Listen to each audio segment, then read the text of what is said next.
We all want to know what our purpose is. We want to contribute and make a difference and know that our uniqueness has contributed something to the world that we live in. At the end of the day, we want to be able to look in the mirror or climb into bed with a feeling of fulfillment. The path to fulfillment is purpose. Now, many of us do not know our purpose for life. We think it's too large a concept, and so we're intimidated by it. Or we think that it's out there somewhere, and we have to live like a monk and study for years in order to figure it out. So we resign ourselves into believing that there's really nothing unique about us to contribute.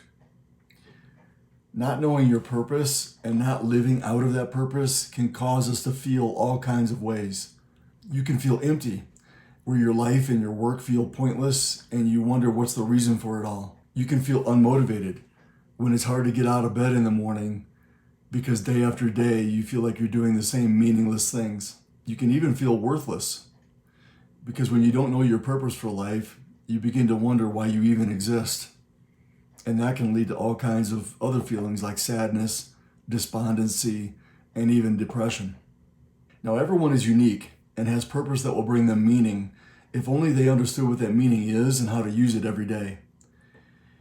And if I were sitting with you in a room and coaching you at through this process, I would want to ask you 3 questions. And by thoughtfully answering these questions, I think that you'll discover what your purpose is.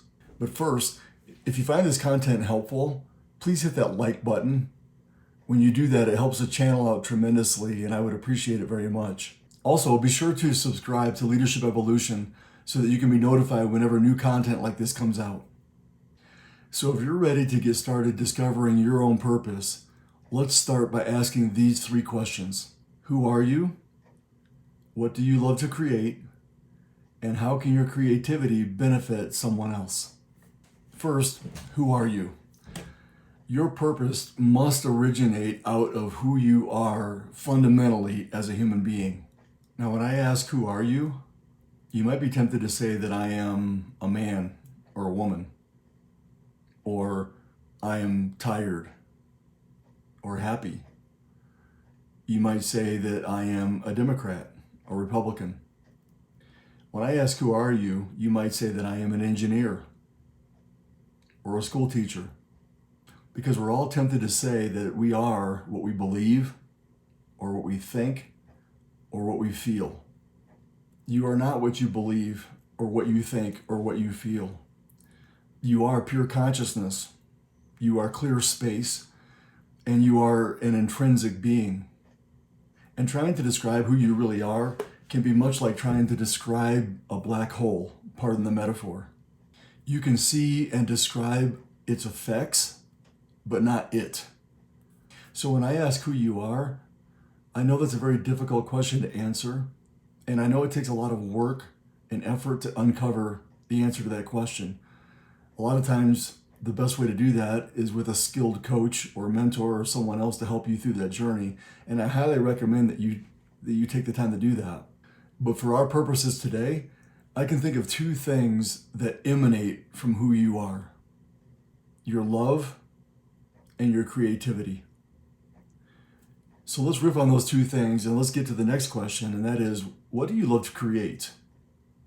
Take out a piece of paper and write down all the things that you love to do. After you've made a list of all the things that you love to do, I'd like for you to take the time to separate that list into 2 categories. Category number 1 is all the things that you love to consume. Category number 2 are all the things that you love to create. Let me give you an example for myself. Here are some things that I love to do. I love to read. I love to build. I love to snowboard. I love to coach. I love to play golf. Let me stop there. So there's 5 things that I love to do. And I can separate those things into those 2 categories. The things that I consume, because I like to do them for myself, and the things that I create, and those things that I bring into the world. So when it comes to reading, I would put that in the consume category. I do that for myself. I like to build. Well, that's creative. And so I would put that in the creative category. I like to snowboard. I consume that. I like to play golf. I consume that. And I like to coach, and I would put that in the creative category. So make your list of all the things that you love to do, and I mean love, like L, capital O, capital V, capital E. What do you love to do? And then separate that into two categories. What do you love to create, and what do you love to consume? Now let's focus for a second on your creative list. And I would like for you to describe how you benefit from all those things that you love to create. And I want you to be as detailed as possible and be as descriptive as possible. Tell me, if we were sitting in the room together, how exactly that you benefit from what it is that you love to create. What are you feeling? What is the exact thing that you're doing at the time that makes you love it? And be as detailed and as descriptive as possible. Because when it comes to finding your purpose, you've got to love it first. You've got to benefit from it first. So question number 2 gets us to this. Your creativity represents your uniqueness. And that leads us to the third question.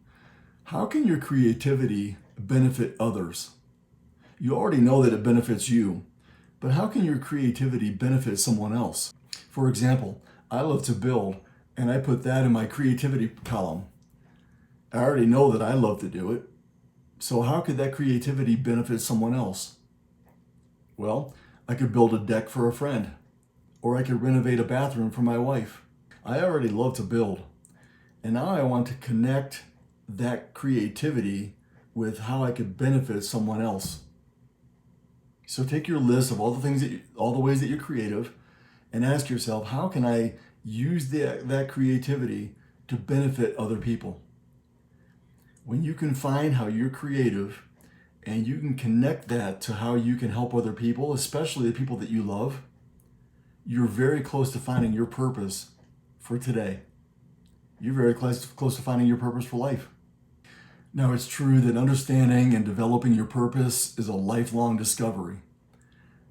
But by answering these 3 questions, you can start living a fulfilling, purposeful life today.